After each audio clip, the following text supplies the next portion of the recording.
ئەرکی گەورەی مێژوو بریتیە لە دیاریکردنی بەسەرهاتی هەمەجۆری ژیانی ئادەمیزاد پێکڕا یان جیاواز بەپێی قۆناغ یان بەشێک لە قۆناغ وێڕای دەستنیشانکردنی هێزی بزوێنی تایبەتەکانی هەڵسەنگاندنی ئەو ئاڵوگۆڕانەی بەسەریدا هاتوون لەگەڵ ڕوونکردنەوەی دەرسەکانی بەپێی سنگ و قەوارەیان دەکرێت بڵێن مێژوو بریتیە لە تۆماری هەموو ئاڵوگۆڕێکی سروشت و کۆمەڵ باسکردنە لە ڕابردووی ئادەمیزاد و ئاڵوگۆڕەکانی ناو کۆمەلگاکانی و لایەنی جیاوازی ژیانی ئەو کۆمەلگایانەی بۆ نیازی تێگەیشتنی ئەمڕۆ و دیاریکردنی ڕێبازی گشتی دواڕۆژی مێژوو لای پیرەمرد گرنگی و بایەخی خۆی هەیە لە ژیانیدا ڕاستە شێعر کەسایەتی ئەوی دەرخستووە بەڵام مانای ئەوە نییە کە شێعر یان بابەتە ئەدەبیەکان یاخود هونەر بەگشتی ترۆپک بێت بۆ ئەو چونکە دەیسەلمێنێت مێژوو چەند بایەخە پێی وایە کە هەزاران شێعر و گۆرانی کۆبکەیتەوە هێندەی چەندێرەکی مێژووی گرنگی نییە ئەمەش گرنگی مێژوو لای پیرەمێرد زیاتر دەردەخات بەڵام پیرەمێرد جۆرێک لە پەیوەستەجی دروست دەکات لە نێوان شێعر و مێژوودا بۆ پێی شێعر تەواوکەری مێژووە و تەنها بۆ خەیاڵ و هەست نییە بەڵکو دەبێتە دەرخەر و فریادڕەسی قەومێک ئەوەش ڕوون دەکاتەوە کە شاعیرێک بە دوو شەعر توانیوێتی چەندین کەسایەتی مێژوویمان بۆ زیندوو بکاتەوە دەڵێت ئەدەبیات تەنها وە نەبێ بۆ زەوقی ڕۆح و سنعەت و بەدیع بێ وا ڕێگەکەوێ شێعرێک مەوجودیەتی قەدیمەی قەومێک ئەخاتە یاد و لە ساحەی تاریخدا زیندویان ئەکاتەوە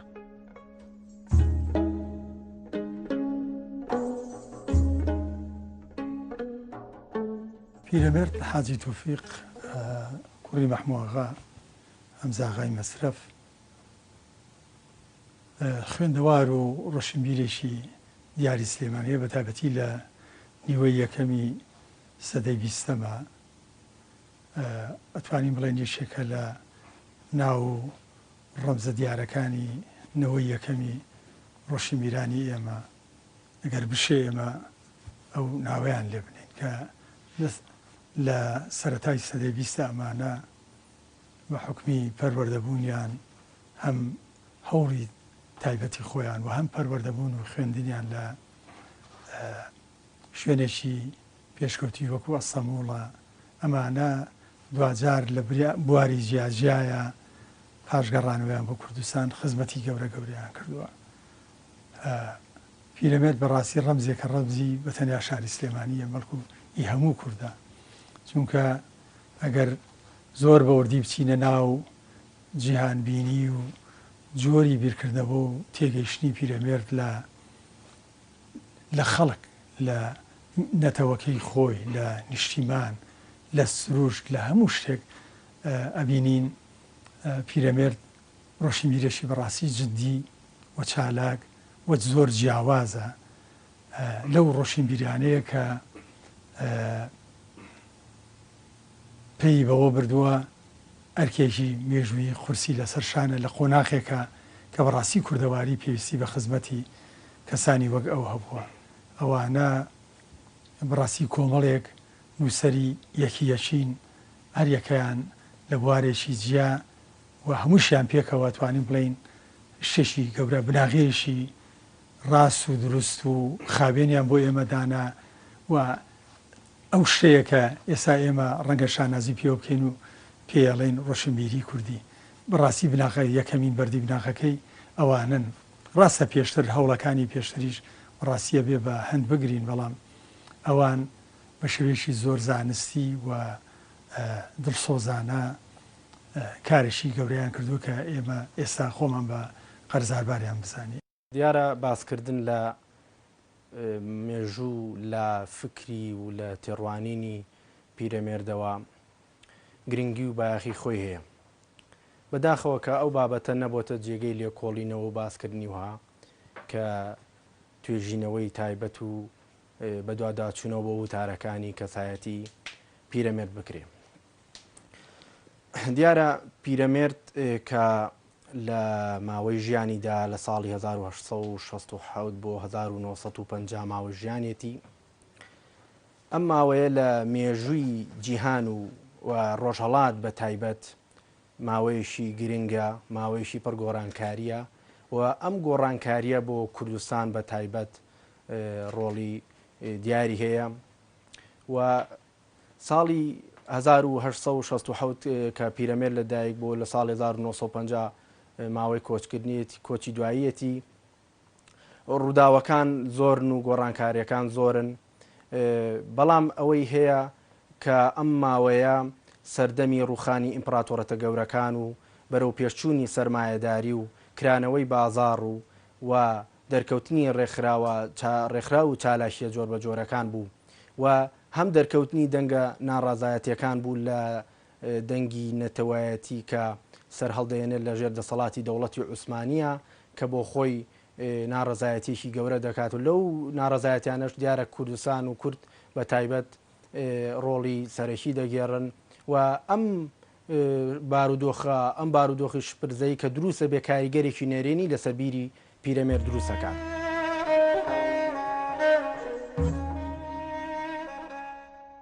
لای پیرەمێرد مێژوو سەرچاوی ژیانە و ئاگامەندی تاکە بۆ تەواوی ژیانی خۆی، بەڵام ئەمە پێویستی بە ڕازگۆیی و هاوسەنگی هەیە بۆ ئەوی مێژوو بە دروستی بنووسرێتەوە. ئەوەی کە دەینووسێتەوە دەبێت بێلایەنی خۆی بپارێزێ، ناوەڕۆکی قۆناغێکی مێژوویش بێ، هەروەها دەبێت هەر کەسێک بۆ خۆی مێژوو نووسێک بێ، ئەویش لە ڕێگەی یادداشتکردن و نووسینەوەی ڕووداوە گرنگەکانەوە کە ئەمەش دەبێتە هۆی گەیشتن بە ڕاستی و دروستی ڕووداوەکان.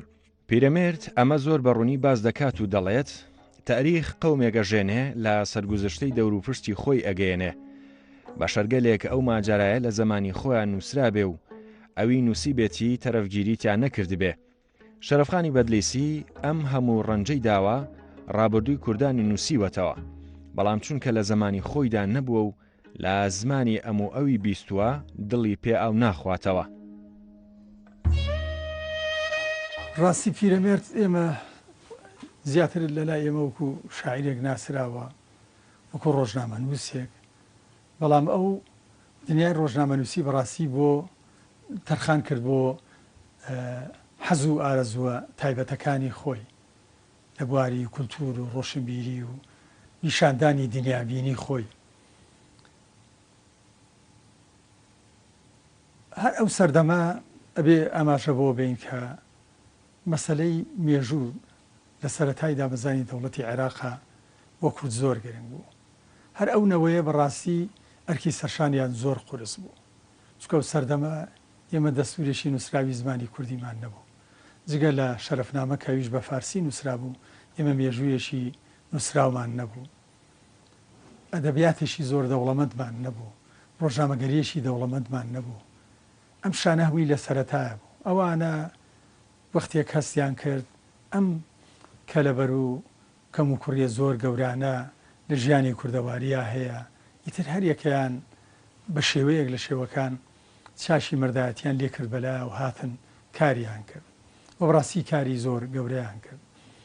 ئەو سەردەمە ئاشکرایە لە بواری زمانە تۆفیق حەبیبەک بە شێوشی زۆر زانستی دەستوری زمانی کوردی نووسیەوە و کاری کردوویترەوە بوو بە پیشە و مەراقی سەرشی تا کۆچی دوایی کردنی کۆمەڵی شاکاری گرنگی بۆ بەجێ هێشتین.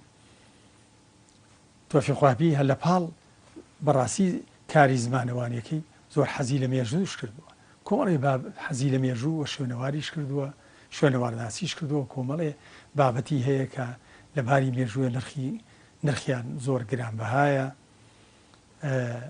لە پاڵ ئەوە هەر لەو خۆناغەیە ئێمە میزەشی بەگمان هەیە، میزەشی بەرجیش هەرچەنە وەختێک خۆی وەکو باسیەکە لە ئەستەمبول بووە کە بیری لە نووسینەوەی مێژووی کورد کردوتەوە، بەڵام بەداخەوە هەموو ڕەنجەکەی لە ئەنجامی ئاگرکەوتنەوەیکە لە ناوچووە، بەڵام لە کۆتایی بیستەکانە دەستی داوەتەوە پرۆژەیە و دواتر کۆمەڵی بەرهەمی زانستی زۆر گرنگی لە مێژووە بۆ تۆمار کردوین.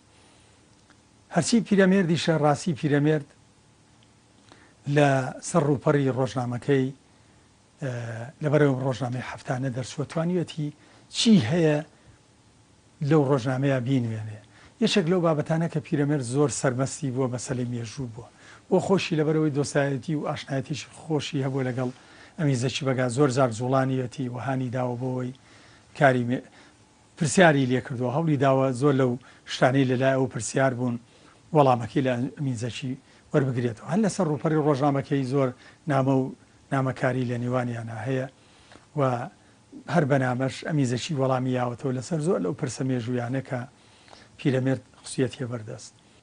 ئێمە بۆ ئەوەی بزانین کە ئەو کاتە کێە و سەتای خولیابوونی پیرەمێرد و شارەزابوونی لە بواری مێژوو و نووسینەوەی مێژوو حەزی مێژووی دیارەکە دەگەڕێتەوە بۆ ئەو کاتەی کە دەچێتە ئەستەمبوڵ. دیارە ئێمە لێرە دەتوانین ژیانی پیرەمێردا بەشکەین بۆ دوو قۆناغی سەرەکی. قۆناغی یەکەم کە خۆی دەبینێتەوە لە چوونی پیرەمێرد بۆ ئەستەمبول لە ساڵی 1998 بە یاوەری شێخ سەعیدی حەفید و چەند شێخ مستەفای نەقیب و چەندان کەسی دیکە. پیرەمێرد لە قۆناغی یەکەمی ژیانی کە دەچێتە ئەستەمبوڵ لە 1998دا ماوەیەکی زۆر لە ئەستەمبوڵ دەمێنێتەوە. ئەم ماوە زۆرە پیرەمێرد ئاشنا دەکات بە کتێبخانە و سەرچاوی هەمەجۆر و ڕۆڵێکی دیاریش لە ڕێکخراوە جۆر بە جۆرەکان دەبینێت و لەوێژ لە بواری یاسایە پەرە بە زانیاریەکانی خۆی دەدا. دیارە لە هەروەکو قسەیەکی باوی خۆی هەیە دەڵێت نەمدەزانی ئەسکەندەر دەچێتەوە سەرکێ تا چوومە کتێبخانەی لە کتێبخانەی ئەستەمبوڵ لەوێ شەرەفنامە بینی و تێیدا شەرەفنامە باسێکی زۆر لە حکومدارانی کورد و بە شەرەفترینیان کەەوە خۆی دەڵێ لە شارە زوور بوون. واتە پیرەمێرد تاکو لە ئەستەمبوڵ بووە کێکی لە کارە سەرەکیەکانی لەوێ بە دوای گەڕان بۆ بە دوای سەرچاوە مێژوویەکان و هەڵدانەوەی لاپەڕەکانی کە تۆز و خۆڵ گرتبوونی و پیرەمێرد بە دوای دەگەڕا بۆی مێژووی کورد و کوردستان بهێنێتەوە بۆ وڵاتی خۆی. پیرەمێرد هاتووە و مێژووی وەک ئامڕازێک بۆ دەرخستنی ڕیشەکانی کێشەقوڵەکانی کۆمەڵگەی کوردی بەکارهێناوە. هەر لە گەنجینەی دەوڵەمەندی مێژووەوە ویستویەتی بە چارەسەرەکان ئاشنا ببێت. واتە هەوڵی داوە مێژوو وەک ئامڕازێکی گرنگ لە پرۆسەی پەروەردە و پێگەیاندنی کۆمەڵگەدا بەکار بهێنێت. بە تایبەت ئەوەی کە زیاتر جێگەی سەرنجی بووە ئەو ململانێن ناوخۆییە بووە کە بە درێژایی مێژووی کورد وەک شێرپەنجە لە جەستەی کووردا ئاڵاوە و ئەو هەوڵی داوە چارەسەری بۆ بدۆزێتەوە. ڕابردووی کورد نمونەی خۆخۆری زۆرە. ئەمە بە درێژایی مێژوو ماڵوێرانێکی گەورەی بەسەرهێناوە. ئەمەش لە سەرانسەری کوردستان بە هەمان شێواز بووە. مێژوونووسانی کورد سەرنجیان لەم کێشەیەدا هەبووە. شەرەفخانی بەدلیسی ساڵی 1543 بۆ 1604 لە گێڕانەوەی مێژوودا لە چەندین شوێن ئاماژەی بە خۆخۆری یەکتر کوشتنی کورد داوە، بەڵام هیچ هۆیەکی سەرەکی و ڕاستی بۆ نەدۆزراوەتەوە. وەک لە پێشەکی کتێبەکەشیدا بە ناوی شەرەفنامە نووسیوێتی کورد زاوزێ زۆرەکا و منداڵیان زۆر لە یەکەوێتەوە. ئەگەر یەکتریان نەکوشتایە ئەوەندە زۆر ئەبوون قات و قوڕیان نەک ئەخستە مەملەکەتی ئێرانەوە بەڵکو و هەموو دنیاشەوە.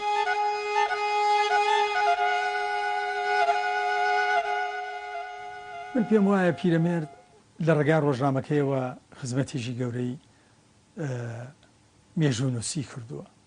ڕاستەوە خۆی بە مێژوونووس دانەنەوە، بەڵام لە وتاری شیاوانەی لە یادم بێ خۆی ئەڵێ 1000 پارچە شعر هیچی مێژوویەک ناهێنێ.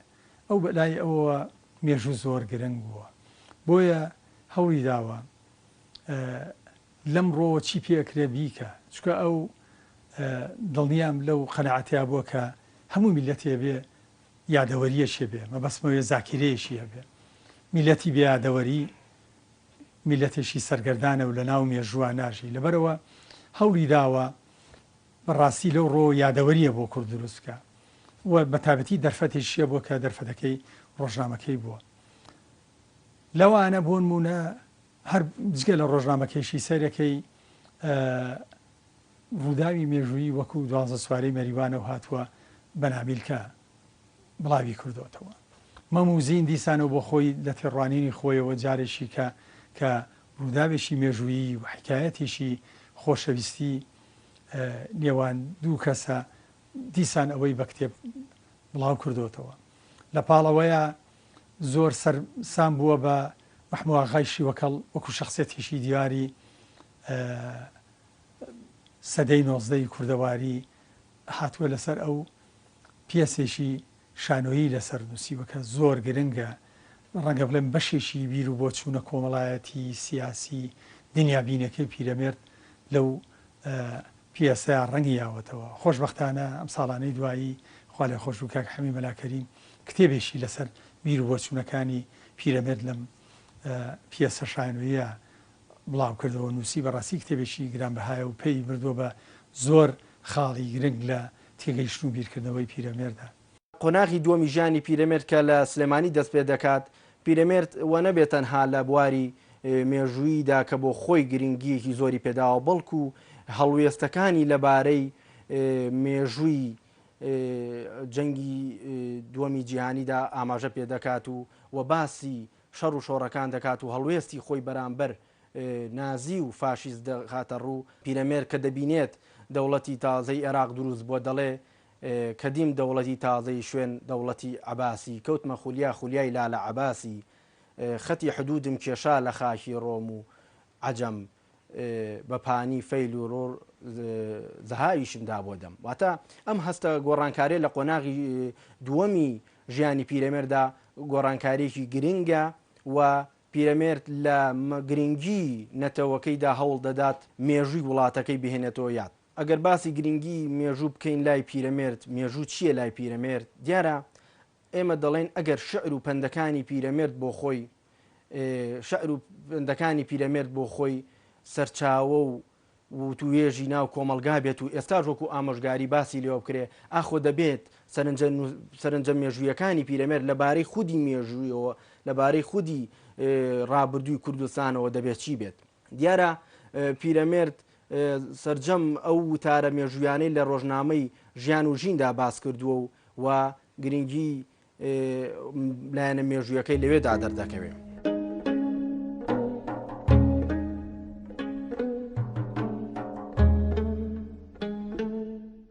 مێژوو لای پیرەمێرد هەر ڕوودا و وەچەند نییە بەڵکو ئەوەی لەگەڵ کات و شوێندا دەخرێتە سەر بۆ خەڵکی دەبێتە ماڵ. لەگەڵ ئەوەشدا بەلای پیرەمێردەوە لەگەڵ هەموو زۆرداری و ستەمکاریەکاندا ڕەچەڵک و هەبوونی کورد لە سەردەمە مێژوویە دێرینەکان و لە ڕووداوەکانی سەدەکانی ناوەڕاستی ڕۆژەڵات و ڕۆژاوادا جێی خۆیان گرتووە. بەڵام کورد بە دوو شێوە بە دوژمن دەناسرێت. دەبنە سەرچاوی ناکۆکی نێوان کورد لە خشتە بردنیان لەلایەکەوە بەڕێگەی ئەو بەڵگە و سەرچاوە مێژوویانەوە کە ئەوان پشتی پێدەبەستن دەیهێننەوە. دەربارەی کورد هەروەها زانینی نەخشە وردەکاریەکان وا لە پیرەمێرد دەکات ئەم گرفتە بۆ گەنجان و ڕۆشنبیران جێبهێڵێت کەواتە لە بەراوردی شەرەفخان و پیرەمێردا هەرچەند لای پیرەمێرد ناکۆکی لە ناو کووردا سەرچاوی ناوخۆیە بەڵام دەستی دەرەکی ڕۆڵی بەباشی جێڕاوە. پیرەمێرد هەوڵی داوە ڕێگەچارەی ئەم دەردە لە مێژووی کووردا بدۆزێتەوە با خەڵکیشی ڕابگەێنێت. هەروەها سەرەتای ئەم دەردە کوشندەیە دەگەڕێنێتەوە بۆ مەلای ئیدریسی بەدلیسی هەموو عەشیرەتەکانی کوردی خستە ژێر دەسەڵاتی سوڵتانی عوسمانیەوە. لێرەوە ئیتر فیتنە و ئاشوب لە ناو کورداندا هەبوو و بۆ بە نەریتێکی باو. کوردەکان نەیانتوانی دەنگی سربەخۆیی و داوای مافەکانی خۆیان بکەن. خۆ ئەگەر داواکاریان هەبوایە با کوشتن وەڵامیان دەدرایەوە. پیرەمێرد پەنجە بۆ بابانەکان ڕادەکێشێ و کە بە کوشتار و دووبەرەکی خۆیان لە ناو برد. پیرەمێرد زۆر جار ئەمەی بە بەدبەختیەک ناو بردووە و بۆ بە پەڵەی ڕەشی مێژویان و لێیان نابێتەوە.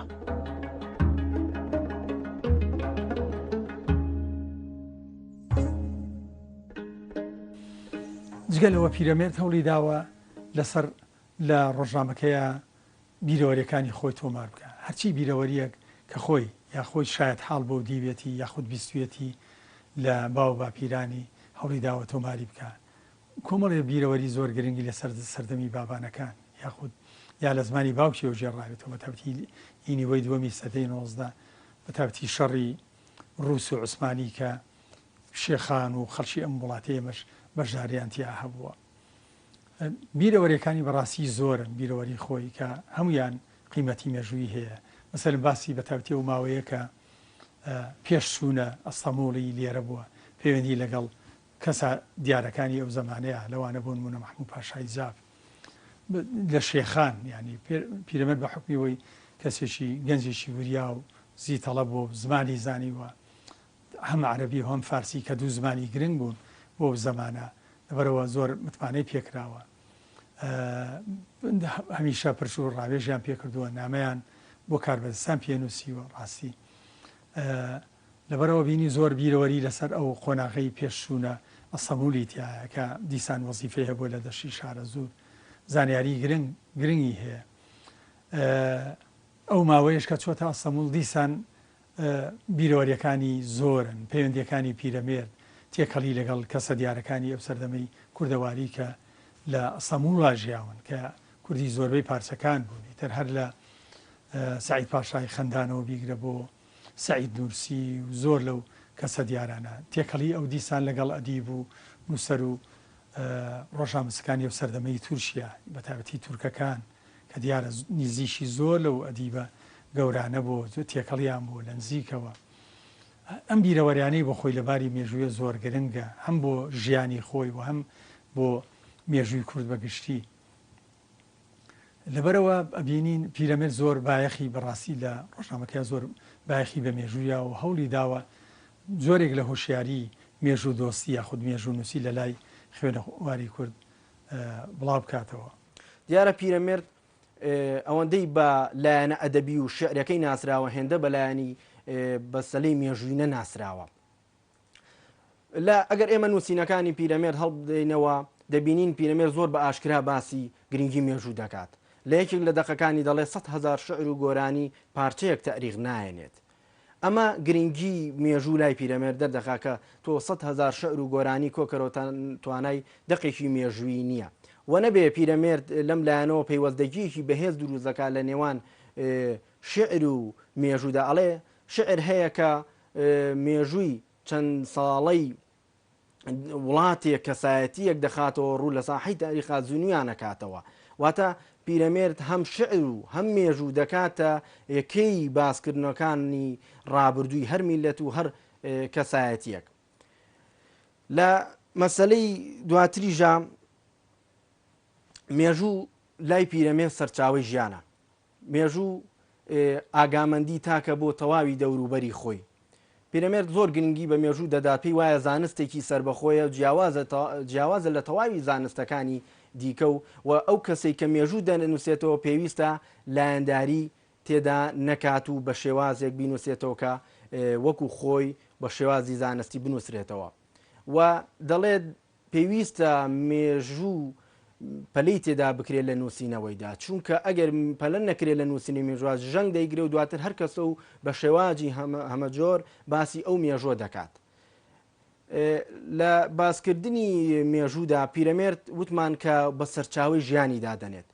لە یەکێک لە قسەکانی خۆیدا دەڵێت ئەوەتانێ شەرەفخان کە شەرەفنامەی نووسیوە چونکە لە کاتی خۆی و لە دەمی ئەموو ئەوی بیستووە دڵی پێ ئاو ناخواتەوە. واتە مێژوویەکە کە هەم گۆڕانکاری بەسەرا هاتووە هەم لە دەمی ئەموو ئەو بیسراوە. بەڵام وە نەبێت کە پیرەمێرد بە سەرچاوی خۆی دانەنە، بەڵکو زۆربەی سەرچاوە مێژوویەکانی پیرەمێرد گەڕانەوەیە بۆ شەرەفنامە.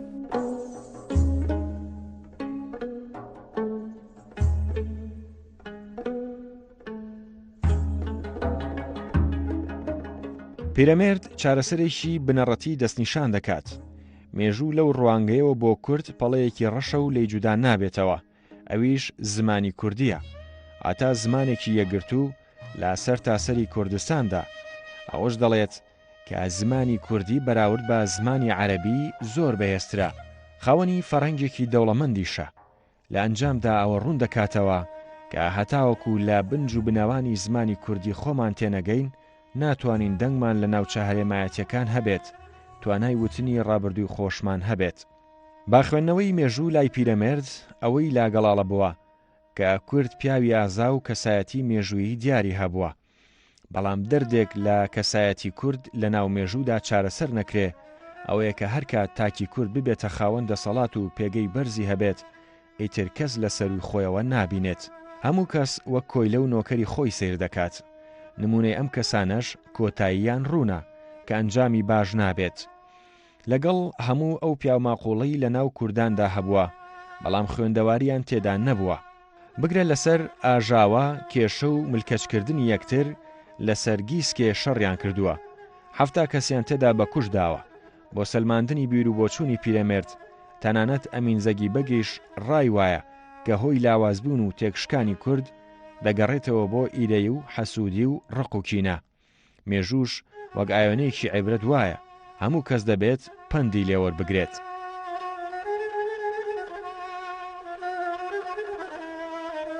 ڕاستی پیرەمێرد بەشداری لە گۆڤار و ڕۆژنامەی ترا هەبوو، بەڵام بە زۆری لە ژیان و ژینە لەبەرەوەی ئەم ڕۆژنامەی تر لە بەردەستی خۆیان بوو و خۆشی نووسری یەکەمی ئەم ڕۆژنامەیە بووە، لەبەرەوە دەرفەتی زۆر بووە چی ئەوێت ڕاستی بیکە. ئەژنا خۆی پێشتر خاوەنی امتیازی گۆڤاری کورتتاون لە تەرقی غەزەتەسی بووە. لەوێ زیاتر ڕەنگە هەندێ نووسینی کورتی هەیە، هەندێ شعری هەیە، بە حکمەوەی دیارە ئەو دەور و زەمانەش جیاواز بووە، یعنی ئەو قۆناغە زۆربەی بابەتەکان مەسەلەن لەوێ بە تورکی بوون، کەمتری بە کوردی بووە و ئەو حەز و خولیایی ئەو سەردەمەی دیارە و سەردەمی گەنجی و لاوی بووە، جیاوازە. ئەو سەردەمە سەردەمی ڕاستی خۆپێگەیاندنی بووە، بەڵام وەختێک گەڕاوەتەوە بە مێشێکی پڕ و پەیداکردنی ئەزمون و شارەزاییەشی باش لە ئەستەمۆڵ و ئەو خوێندەواری و بەدواداچوونی خۆشی بەڕاستی دەوری گرنگی هەبووە، لەبەرەوە دەرفەتەکەی لە ژیان و ژینە بەڕاستی زۆر زیاتر بووە. بۆیە لەوێ ئەبینین زۆر لای لە بابەتە مێژوویەکان کردوتەوە، ینی لەسەر مەست بوون بوونە نەکرد مێژووی سیاسی بەشدارەکانی خۆی پەیوەندیەکانی خۆی لەسەر مێژووی ئابووری مەسەلەن باسکردنی زۆر شت لەسەر ئابووری کوردستان بەتابەتی ئەو ماوەیە کە پێشەوەی بچێ بۆ ئەستەمۆڵ زانیاری زۆری تایە. وتمان مێژوو کە سەرچاوی ژیانە لە هەمان کادا پیرەمێرد ئاماژە بۆ دەکا مێژوو سەرچاوەیە بۆ نەمری، واتە هەر میلەتێک ئەگەر دەست بە مێژووی ڕابردوو با و باپیرانی خۆیەوە بگرێت و بزانێ مێژووی ئەم وڵاتە چییە، بە خاڵی ئەرێنی بێ بە خاڵی نەرێنی بێت، ئەوە ئەو میلەتە بە نەمری دەمێنێتەوە، میلەتێکە دەگاتە پلەی باڵا. دیارە بۆ ئەمەش ئاماژە بە نەتەوەی کورد دەگا، دەڵێ ئەگەر کوردەکان بە خەم مێژووی خۆیانەوە بوونایە ئێستا یەکێک بوون لەو نەتەوانەی کە لە ترۆپکی نەتەوەکان بوون لە ڕۆژهەڵاتدا.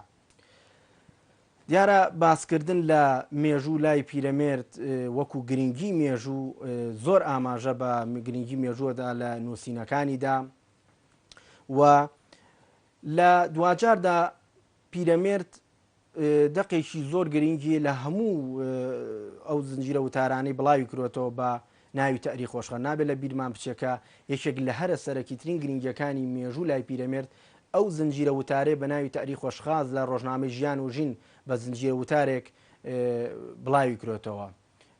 ئەمە ڕاستیە بۆ خۆی ئەگەر بڵێن ئەو زنجیرە وتارە زۆربەی زنجیرەکانی دیکە لە بواری ئەدەب و لە بواری هەواڵەکانی ڕۆژگار پێک دەهێنێت.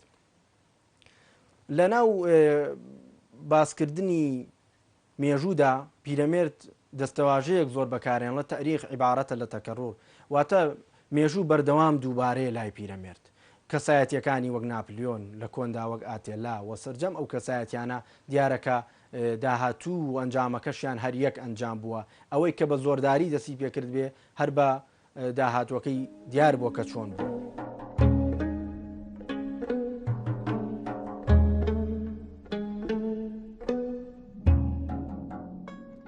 کاتێک دەوترێت لە یەکتر کوشتنی یەکتردا بەشدارن، پیرەمێرد ئەوەش دەسەلمێنێت.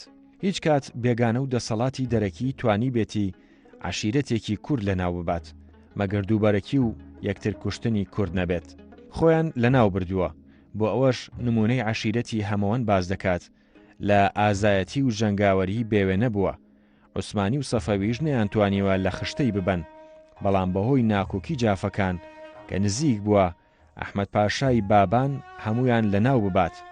هەروەها ژمارەیەکی زۆری لێ کوشتون، بەڵام زۆربەیان دوور خرانەوە بۆ ئەفریقا لە تەرابلس و هەروەها جەزیرەی ڕۆدۆس. هەرچەندە شەرەفنامە لە تێڕوانینی پیرەمێردەوە مێژوویەکی تەواوی نەخستۆتە ڕوو، بەڵام هاوڕایە لەگەڵ تێڕوانینەکانی شەرەفخاندا، چونکە لەو ڕوانگەیەوە تا ڕادەیەک دەستنیشانکردنی ئەو پەڵەڕەشە لە مێژووی کووردا دیاری کراوە. کورد هەر لە سەرەتاوە لە شاخەکاندا جێگیر بووە. ئەمەش سروشتێکی ڕقی لایتاکی کورد بەدی هێناوە. زۆر ئازا و فیداکارن، تەنانەت جەردەیی و ئازایی با هونەرەزانن، بە بێهۆکار خۆیان بە کوش دەدەن. ئەو هەوای ئازاییە لە خوێندن و کار و بازرگانی و چالاکی ژیان شکستی پێهێناون، هەرچەندە هەندێک جار خوێندەوار و زانای گەورەیان تێدا هەڵدەکەوێت کە ناویان لە جیهاندا بڵاو بۆتەوە، بەڵام چونکە ئەوەندە خۆیان بە گەورە دەبینن ملکەچی یەک نابن، هەمیشە ناکۆکن و لە یەکتری ئەکوژن.